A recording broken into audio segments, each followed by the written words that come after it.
This is a video about the Corsair cooling product. This is the HI150i. And this is a real neat unit, easy to put together. You mount all these fans facing this way.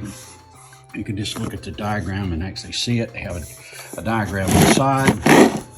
Everything that comes with it is right here. You can hook, you got your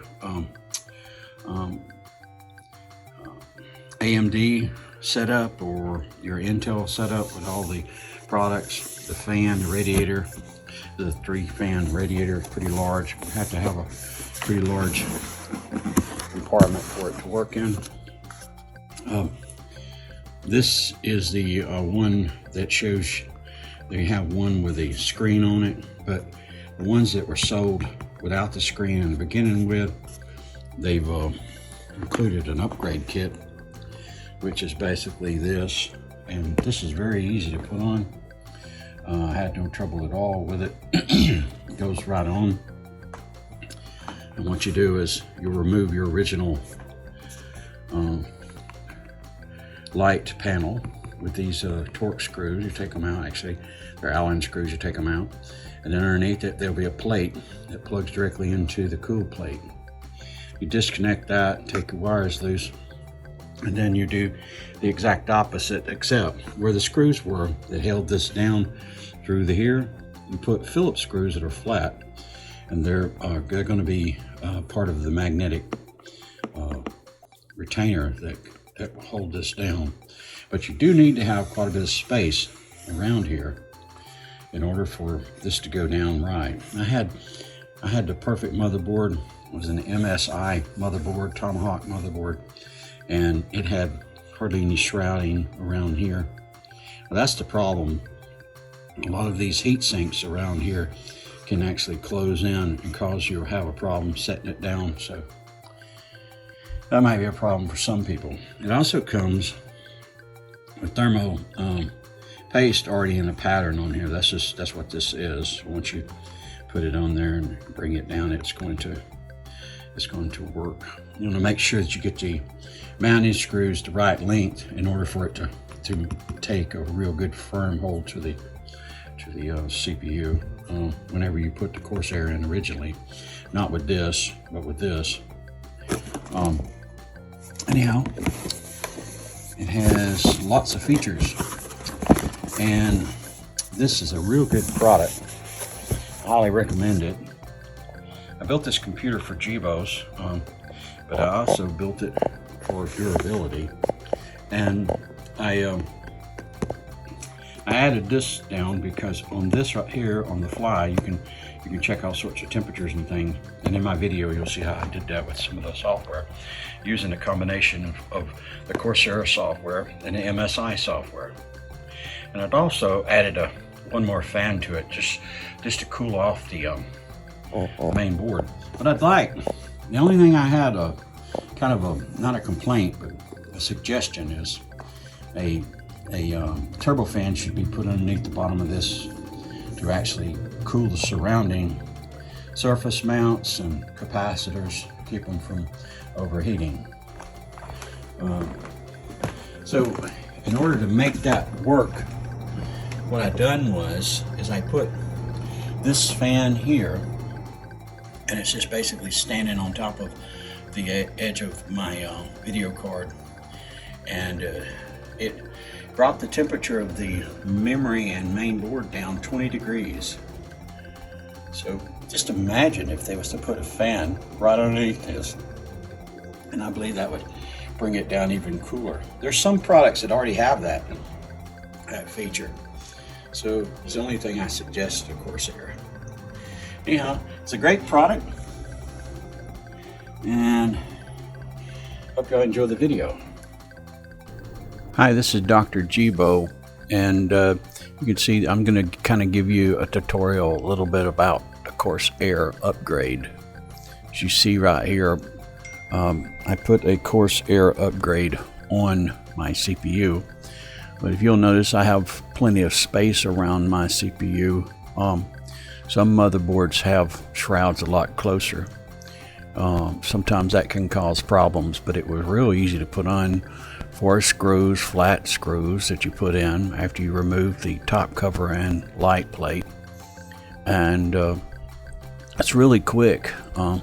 The features is what I like about it. See, right now you're seeing my coolant temperature running at 84 degrees, and the radiator is above here. These lights are off, these fans are facing down, and that's the way it shows to install them, with the intake at the top. Mine has a grill on it. As you can see here, you can either leave it on or take it off. I like to leave the grill on.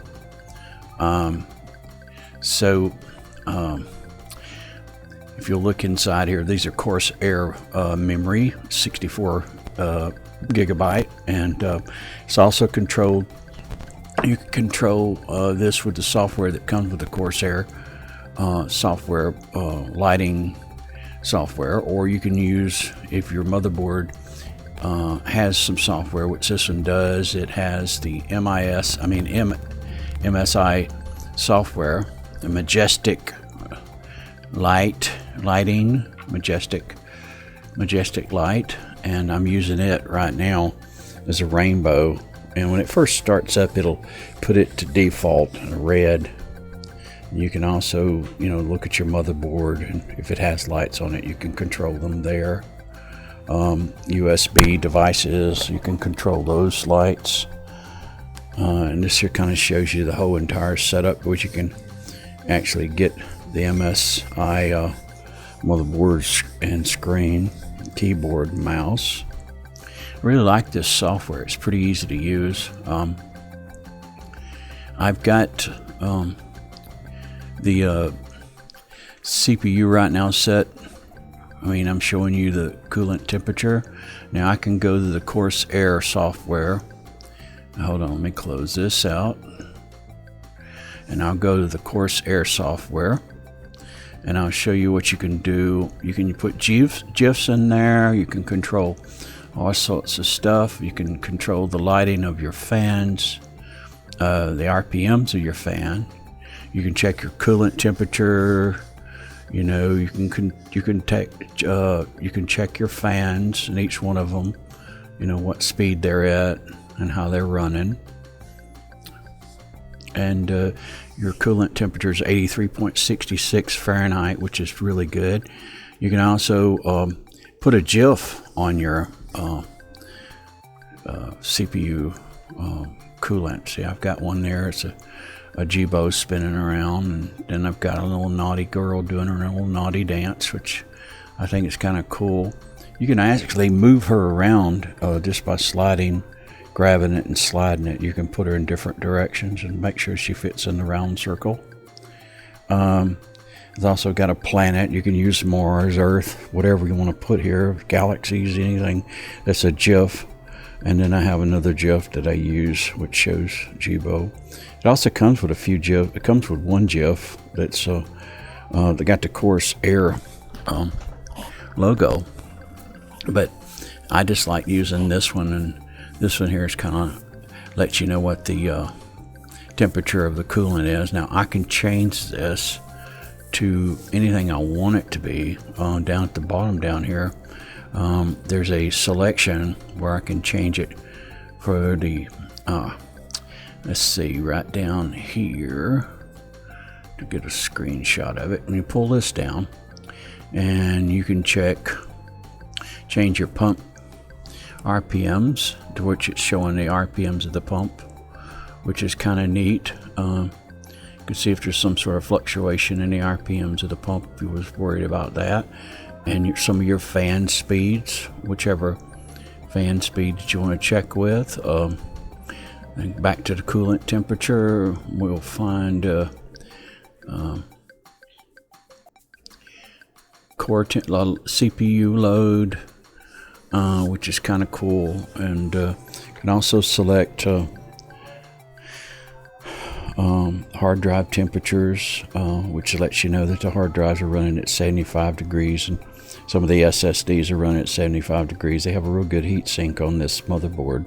This is a Tomahawk motherboard, and we're running a open Intel processor, a i5 12th generation. And here's the package. It's showing at 82 degrees on the package and the CPU. And the CPU load is just 2%, which is kind of cool. We're also, let's see what else we can do here. We got the GPU load right up there. We got the fan speed, got the GPU load. Right now there's nothing really loaded on it. I have not got nothing overclocked. With this being an open Intel processor means I can overclock it. Intel has come up with a real good driver package for chipsets, and I think they've kind of got it down to where it's an automatic. I was running a little bit high on the memory temperature. I had another fan that I added in after this video was made. It's brought the temperature down from that to 82 to 83 degrees, which is it's just blowing directly on the memory, but it's not. It's kind of at the end of the video card. I have a GeForce 3060. It's 30. Yeah, it's a 3060 in here. So I put the fan right down there at the front, close to the front fans right there, and the setting right on the end of the CPU. The video card. I just stood it right there, and it brought the temperature down 20 degrees. There's a little Jibo in here. That's what's called a dead. I guess you call it. What is it called? A dead startup toy, and that's a cool little thing. It's really heavy, and I bought it for in there. And I've got an extra fan down there that was blowing some, actually bringing some air across the hard drives, and I have a 1300 watt power supply in here, which is overkill a little bit. But anyhow, I thought y'all would enjoy looking at this. This is what I do my work on my Jibos with, and have a blessed day.